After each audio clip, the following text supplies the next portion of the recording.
লামিসা তো একটা সাধারণ নাগরিক, তার কোথায় সে বিচার পাবে? ওসমান হাদিবের বিচার হয় নাই, জিয়াউর রহমানের বিচার হয় নাই, খালেদা জিয়াকে এত বছর বন্দী করে রাখছে, ওইটার বিচার হয় নাই। স্বরাষ্ট্রমন্ত্রী পদত্যাগ করা উচিত। যথোপযুক্ত দৃষ্টান্তমূলক শাস্তি অন্যরা পাইতো, আজকে লামিসার এ পর্যন্ত আমাদের কেস আসতো না। কোনো মানুষ যদি সুস্থ মস্তিষ্ক থাকে সে দর্শন করে না।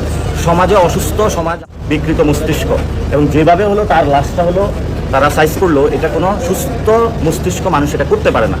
এবং এটার সাথে তাদের দেখা গেছে ফ্যামিলির পাশের ফ্ল্যাটের মানুষ হলো জড়িত।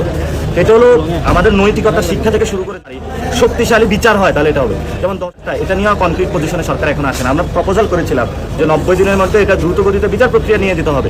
সরকার কিন্তু এটা সেটা করে নাই।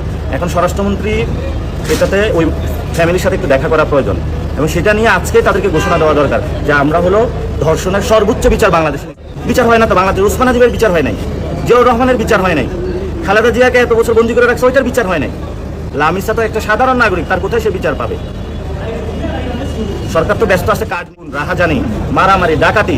গতকাল একজন ফোন দিল, হুজুর ওর বাসা থেকে নিয়ে গেছে, সেফটি নাই কোথাও, নিরাপত্তাহীনতা আছে বাংলাদেশ। এটা সরকার দেখেও না দেখার ভান করে থাকে। শুধু লামিসা না, গত 1 বছর ধরে সরকার ক্ষমতায় আসার পর থেকে অসংখ্য জায়গায় বাচ্চাদেরকে ধর্ষণ করা হয়েছে। আমরা এটা নিয়ে প্রতিবাদ করেছিল, কথা বলে সরকারের হলো কানে যায়নি। সরকারি স্টেপ নিলে আজকে লামিসা হত্যাকাণ্ডটা হতো না। যথোপযুক্ত দৃষ্টান্তমূলক শাস্তি অন্যরা পাইতো, আজকে লামিসার এ পর্যন্ত আমাদের কেস আসতো না। এটা সরকারের পুরোপুরি ব্যর্থতা। স্বরাষ্ট্রমন্ত্রী পদত্যাগ করা উচিত। মাননীয় স্বরাষ্ট্র যিনি মন্ত্রী আছেন, উনি রাষ্ট্রের নাগরিকদের নিরাপত্তা দিতে ব্যর্থ, সীমান্তে নিরাপত্তা দিতে ব্যর্থ, জনগণের যে অধিকার আছে সেটা প্রোভাইড করতে ব্যর্থ। সেই জন্য হলো তার চান্দাবাজ যারা আছে এদেরকে ধরতে ব্যর্থ।